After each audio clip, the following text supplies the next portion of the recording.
Rules పెడతాడురా కానీ పాటియ్యడు. ఇగో ఈ dialogue మన ముఖ్యమంత్రి వర్యులకు బరాబర్ సెట్ అవుతుంది. ఎందుకంటే ఆయన చెప్పేది ఒకటి చేసేది ఇంకోటి కాబట్టి. హాగో హామీల గురించి ఏంది పిల్ల రోజు నీ పంచాది అని మీరు అనుకోవచ్చు, కానీ హామీలు ఒక్క ముచ్చటనే కాదు, కడుమ అన్నిట్లలో మన సీఎం సారు ఆయన చెప్పింది ఆయననే వాటియాడు. ఇది చూడుండ్రి మీకే సగం అర్థమవుతుంది, కడుమని నేను చెప్తా గానీ.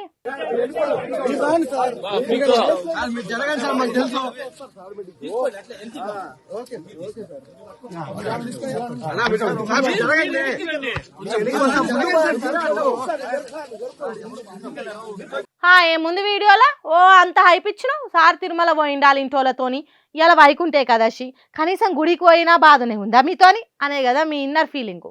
గుడి కాకపోతే ఎడికమన్నా బొమ్మనుండ్రి కానీ మనకు ఒకటి చెప్పి ఆయన ఒకటి వాటిస్తేనే నవ్వొచ్చేది.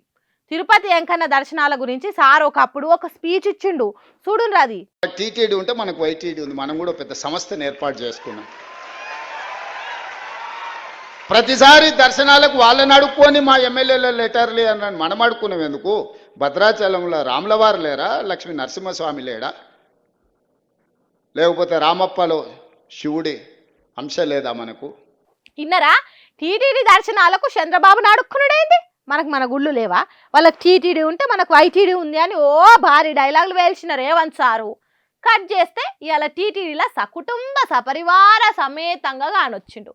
మరి మీకు ఇవాళ వైటీడీ యాదికి రాలేదా? మన గుళ్ళ గురించి గుర్తులేదా?